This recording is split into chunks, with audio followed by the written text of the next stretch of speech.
Jai Maharaj, good morning.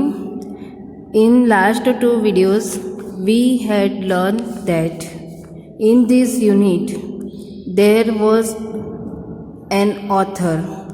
The author was in college and he passed his summer vacation at his grandmother's house. Every vacation he passed and went there. One day when he was passing from the train and he saw a small girl at the platform of Devoli. He saw that girl and there is some description of that girl also.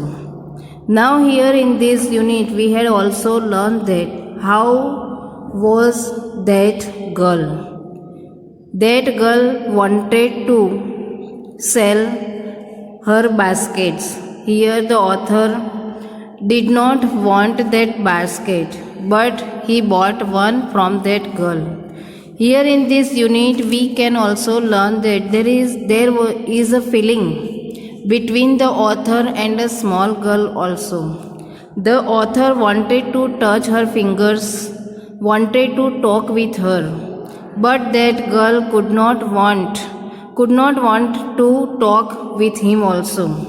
She only stand silently and only expressed her views to that authors. Now, one day when he was returning from his journey, again he saw that girl on the railway platform with the baskets. Author wanted to talk with her so that he went nearer to her and tried to talk with her, but she couldn't. And because of this reason, the author decided that again when he came to this station and tried to talk with her. So that here in this unit we have learned that there is a feeling between these two persons, how they behave with each other. Now let we go ahead. અહીંયા જે આ પાઠ છે એમાં આપણે અહીં સુધી આપણે જોયું હતું ને હવે અહીંથી આપણે બાકી છે. તો અહીંથી અહીં સુધી તો અગેન જ્યારે ઓથર ફરી રિટર્ન આવે છે અને દેવોલી સ્ટેશને ફરીથી એ ગર્લ્સને ત્યાં જોવે છે અને એની સાથે વાતચીત કરવાનો પ્રયત્ન કરે છે, પરંતુ એ જે ગર્લ છે એ કશું બોલી શકતી નથી. અને એ સમય દરમિયાન the guard blew his whistle again and the train moving and so that the author had to run to catch that train. અને એ ટ્રેન પકડવા માટે એમને દોડવું પડે છે. તો after that incident was blurred again, but when he returned and again he remembered that girl. એટલે after 2 months the author remembered that girl again. હવે અહીંથી શરૂ કરીશું. I was looking out for her. To look out, અહીંયા જે word છે એ તમારા એક ફ્રેઝ છે. ફ્રેઝનો મિનિંગ મેં તમને અગાઉ સમજાયો છે. To look out. લુક આઉટનો મતલબ છે બહારની બાજુ જોવું, બરાબર. He was looking out for her. અહીંયા લુક એટલે જોવું અને આઉટ એટલે બહારની બાજુ જોવું. અહીંયા સર્ચિંગ એનો મતલબ થાય છે searching. He was looking out for her as the train. ટ્રેનની બહાર એમણે એ છોકરીને શોધવાનો ઘણો બધો પ્રયત્ન કરે છે, શોધી રહ્યા હતા. ડ્રીવ ઇન ટુ ધ સ્ટેશન. ડ્રીવ એટલે આમ તો ખેંચાતી આવતી. ટ્રેન જે સ્ટેશનની અંદર ધીમે ધીમે આવતી તે સમય દરમિયાન ઓથર એને બહારની બાજુ શોધી રહ્યા હતા. And I felt unexpected thrill. અને અહીંયા જે લેખક છે કે છે આઈ ફેલ્ટ મેં અનુભવ્યું, અનએક્સપેક્ટેડ અણધાર્યું અચાનક, સડનલી. થ્રિલ એટલે વન ટાઈપ ઓફ એક્સાઇટમેન્ટ જેને કહેવાય, એક પ્રકારનો રોમાંચ. એક પ્રકારનો ઉત્સાહ જે એમને અનુભવાય છે. કેમ? વાય? કારણ કે when the train enter into the station the author will meet that girl again. મળશે છોકરી. I saw her walking up the platform and on that time the author also saw that girl. She was walking up the platform. Platform ઉપર એ ચાલી રહી હતી. I ran to the door. અને author જે છે ફરી એ છોકરીને જોઈ અને દરવાજા બાજુ દોડી ગયા. And waved at her. Wave, WAVED,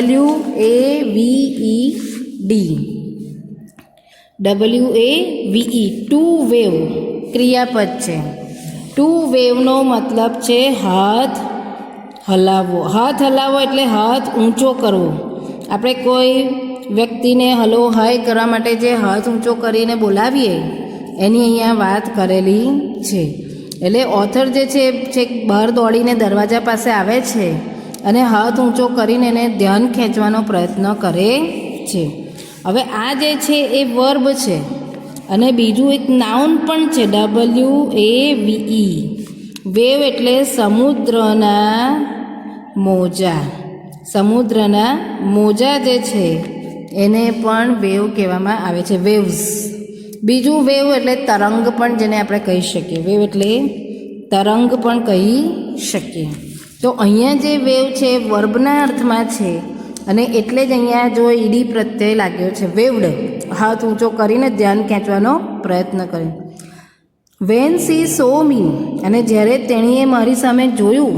that girl also looked at the author. She smiled. એ છોકરીએ સ્માઇલ આપી. She was pleased. પ્લીઝ એટલે ખુશ થઈ જાઓ. અહીંયા હેવ ટુ બી હેપી. અહીંયા ઈડી છે એટલે હેપી. ડિલાઇટેડ. ડિલાઇટેડ પણ એનો અર્થ થાય. ધેટ આઈ રિમેમ્બર્ડ હર. એ એટલા માટે ખુશ થઈ ગઈ કે હું તેને હજુ પણ યાદ છું. આઈ રિમેમ્બર્ડ હર એટલે હું પણ એ છોકરીને યાદ કરું છું. હાથ હલાવીને ધ્યાન ખેંચવાનો પ્રયત્ન કર્યો એટલે એ છોકરીને થયું કે હજુ આ વ્યક્તિ મને યાદ કરે છે અને એટલા માટે એણે સ્માઇલ આપી અને ખુશ થઈ ગઈ. I was pleased. અહીંયા જે લેખક છે એ પણ ખુશ થઈ ગયા. ધેટ શી રિમેમ્બર્ડ મી. અહીંયા લેખક એટલા માટે ખુશ થઈ ગયા કે છોકરી પણ હજુ એમને ઓળખે છે, હજુ એમને સમજે છે નહીં પણ હજુ એ છોકરી એમને ઓળખે છે અને એને ઓળખાણ રાખી છે કે આ એ જ વ્યક્તિ છે કે જેમણે બાસ્કેટ ખરીદ્યું હતું. એટલે અહીંયા જે આ બંને વચ્ચેની વન ટાઈપ ઓફ ફિલિંગ્સ કે અહીંયા છોકરી એવું સમજે છે કે એ લેખક એટલે કે લેખક મને ઓળખે છે એટલે મને હાથ ઊંચો કરીને બોલાવે છે. અને અહીંયા લેખક એટલા માટે ખુશ છે કે હજુ એ છોકરી પણ એ લેખકને ઓળખે છે, જાણે છે. હવે આગળ અહીંયા જોઈએ તો શી ડીડ નોટ સ્ટાર્ટ. અહીંયા આવ્યું છે she did not start selling baskets. હજુ એ છોકરીએ બાસ્કેટ વેચવાનું શરૂ કર્યું ન હતું. બટ કેમ straight to the tea stall. અને એ છોકરી તરત જ સીધી ટી સ્ટોલ પાસે સીધી જતી રહી. એટલે સીધી આવી ગઈ. ફર્સ્ટ ટાઈમ જ્યારે ઓથર એને મળ્યા હતા ત્યારે ટી સ્ટોલ પાસે જ ગયા હતા અને એ છોકરી પણ એમની પાછળ ત્યાં ગઈ હતી. અને અગેઇન ફરી જ્યારે અહીંયા લેખક આવે છે ત્યારે એ છોકરી સીધી જ ટી સ્ટોલ નજીક જતી રહે છે. Her dark eyes were suddenly filled with light. અને એની જે ઘેરી આંખો હતી એકદમ ડાર્ક એક પ્રકારની એના આંખોની અંદરથી શાઇનિંગ જે બ્રાઇટનેસ હતી એવી આંખોમાં સડનલી ફિલ્ડ વિથ લાઇટ જાણે એક ચમક આવી ગઈ અને એક ચમકથી જાણે ભરાઈ ગઈ. એની આંખોમાં એક ચમક આવી ગઈ. We said nothing. Author also went there. Both author અહીંયા વીનો મતલબ છે ઓથર અને ધેટ ગર્લ સેડ નથિંગ. બેમાંથી એક કશું બોલ્યા નહીં. For some time. થોડાક સમય માટે બંનેમાંથી એક પણ કશું બોલ્યા નહીં. But we spoke without words. એક પણ શબ્દ બોલ્યા વગર જાણે કે અમે વાત કરી રહ્યા હતા, અમે બોલી રહ્યા હતા. એટલે અમે બોલ્યા કેવી રીતે? બાય વર્ડ, પણ કેવી રીતે? શબ્દો દ્વારા, પણ બોલ્યા વગર, આંખોથી. આંખો દ્વારા જાણે વાતચીત થતી હોય એવું અહીંયા લાગવા માંડ્યું. I felt the impulse. ઇમ્પલ્સનો મતલબ છે એક પ્રકારનો ઉમળકો, એક પ્રકારનો આવેગ, એક પ્રકારનો એમના મનમાં ઈચ્છા થઈ. શું થઈ? Two put Har on the train, કે એને હું ટ્રેનમાં લઈ જાઉં. ધેર એન્ડ ધેન, હું આ છોકરીને અહીંયા પ્લેટફોર્મ પરથી એને ટ્રેનમાં બેસાડીને મારી સાથે લઈ જાઉં, એવી એમને એકદમ અંદરથી આવેગ ઉત્પન્ન થયો. એટલે કે હું લઈ જ જાઉં એવી ઈચ્છા, એમને તીવ્ર ઈચ્છા થઈ ગઈ. એન્ડ ધેન એન્ડ ટેક હર અવે વિથ મી, અને મારી સાથે એને દૂર, અહીંથી આ પ્લેટફોર્મ પરથી બાસ્કેટ વેચતી છે એને મારી જોડે દૂર દૂર સુધી, હું જ્યાં જાઉં છું ત્યાં એને હું લઈ જાઉં. આઈ કુડ નોટ બિયર, અહીંયા લેખક શા માટે ઈચ્છે છે કે હું તેને મારી સાથે લઈ જાઉં. I could not bear, bear એટલે અહીંયા સહન કરવું. BEAR, BEAR, beer. બિયરનો મતલબ ટુ બિયર, બિયર એટલે સહન કરવું, સહન કરવું. ટોલરેટ, જેને ટોલરેટ પણ કહેવામાં આવે છે. બીજો બિયર નાઉનની રીતે જોવા જઈએ તો બિયર એટલે રીંછ પણ થાય, પ્રાણીનું નામ. પણ અહીંયા જે વાત કરેલી છે એ ક્રિયાપદ છે. હું સહન કરી ન શક્યો. ધ થોટ ઓફ વોચિંગ, મેં એને જે જોઈ એના વિચાર માત્રથી હું એને સહન કરી ન શક્યો. Her vanish into darkness of Deoli station. Vanish, VANISH, vanish.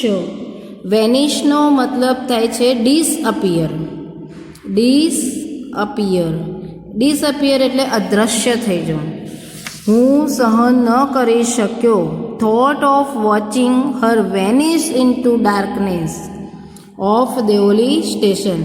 Deoli જે સ્ટેશનનું અંધારું જે છે, રાત્રિ સમયે ટ્રેન ઊભી રહે છે એની વાત કરી છે. એટલે કે દેઓલી સ્ટેશનના અંધારામાં અદૃશ્ય થતી ના જોવા માટેનો વિચાર માત્રને પણ હું સહન કરી શક્યો નહીં. નાવ અહીંયા ઓથરની એટલી ડીપ તીવ્ર ઈચ્છા થઈ છે કે આ જે છોકરી છે એને હું અહીંથી મારી સાથે લઈ જ જાઉં. અને તેથી જ I took her baskets from her hand. Author જે છે, લેખક, એને એ છોકરીના હાથમાંથી બાસ્કેટ લઈ લીધા. And put them on the ground, અને એને જમીન પર મૂક્યા. She put out her hand to take a basket, અને એ હાથ જે છોકરીએ છે એ હાથમાં બાસ્કેટ નીચે મૂકેલ. એ છોકરીએ નીચે ફરી બાસ્કેટ લેવા માટે એણે હાથ લંબાવ્યા. But I coat Har hand, ફરીથી એ છોકરી એ બાસ્કેટ લેવા બાજુ વળી, પણ તરત જ લેખકે એનો હાથ પકડી લીધો. એન્ડ હેલ્ડ ઇટ, અને આમ પકડી જ રાખ્યો એને, એટલે બાસ્કેટ લેવા દીધા નહીં. અહીંયા લેખક હવે એની સાથે વાત કરે છે ને કહે છે, I have to go to Delhi, I said. I means અહીંયા લેખક, ઓથર, જે આ પાઠના રચયિતા છે એના વિશે હું હમણાં છેલ્લે તમને કહું છું. એ કહે છે I have to go to Delhi, મારે દિલ્હી જવાનું છે. શી નોડેડ, NOD, ટુ નોડ. નોડનો મતલબ છે ટુ સે નો, ના કહેવું. ના કહેવા માટે જે આપણે ડોકું હલાવીએ, માથું આપણે હલાવીએ એને નોડ કહેવાય. એનું અહીંયા ભૂતકાળ બનાવ્યું છે એટલે DED. શી નોડેડ એટલે તેને નકારમાં માથું હલાવ્યું. I do not have to go anywhere, મારે તો ક્યાંય જવું નથી. The guard blew his whistle, અને જો આ વાતચીત થાય છે on that time suddenly the guard again blew his whistle and hated the guard for doing that. And I hated, અને જે પેલા ગાર્ડે ફરીથી ટ્રેનને ઉપડવાનો સમય થાય છે અને ગાર્ડે જે વિસલ વગાડી એ સાંભળીને લેખકને આ ગાર્ડ, આ રક્ષક જે છે એના પ્રત્યે નફરત થઈ ગઈ. કારણ કે હજુ વાતચીત ચાલુ થઈને એટલામાં ટ્રેનનો ઉપડવાનો સમય થઈ જાય છે. I will come again, I said. Will you be here? હવે લેખક એને કહે છે તું અહીંયા જ હોઈશ ને, હું ફરી આવીશ, કે છે. શી નોડેડ, અને છોકરીએ નકારમાં ફરી માથું હલાવે છે ને I do not have to go anywhere, મારે ક્યાંય જવું નથી. શી નોડેડ અગેન, અને ફરીથી એને ડોકું હલાવ્યું. The bell clanged and the train slid forward. ફરીથી બેલ વાગ્યો એટલે બેલનો અવાજ આવ્યો અને ટ્રેન સ્લીડ ફોરવર્ડ. ફોરવર્ડ એટલે આગળ અને સ્લીડ એટલે સરક્યું, આગળ સરકે છે. ટ્રેન ફરી આગળ સરકી અને બેલ વાગ્યો અને ટ્રેન આગળ વધવા means train was moving. I had to pull my hand away from the girl. હવે અહીંયા જે લેખક છે એમણે તો એ છોકરીનો હાથ છોડ્યા વગર છૂટકો જ નહોતો. તો pull my hand away from the girl એટલે લેખકે એનો હાથ પેલી છોકરીના હાથમાંથી છોડાવ્યો.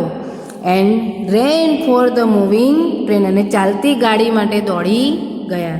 એટલે કે ટ્રેનમાં ચડવા માટે પોતે ચાલતી ગાડીમાં દોડ્યા. એટલે ટ્રેન ચાલતી હતી અને ટ્રેન પકડવા માટે દોડ્યા. અહીંયા સુધી આપણે જે જોયું એમાં both the girl and the author talked with each other. The author wanted to put her with him in the train, but the girl replied no, she did not want to go anywhere here. So that here again they both met and talked with each other. હવે બાકીનો જે portion છે એ આપણે next વિડીયોઝમાં જોઈશું. જય મહારાજ.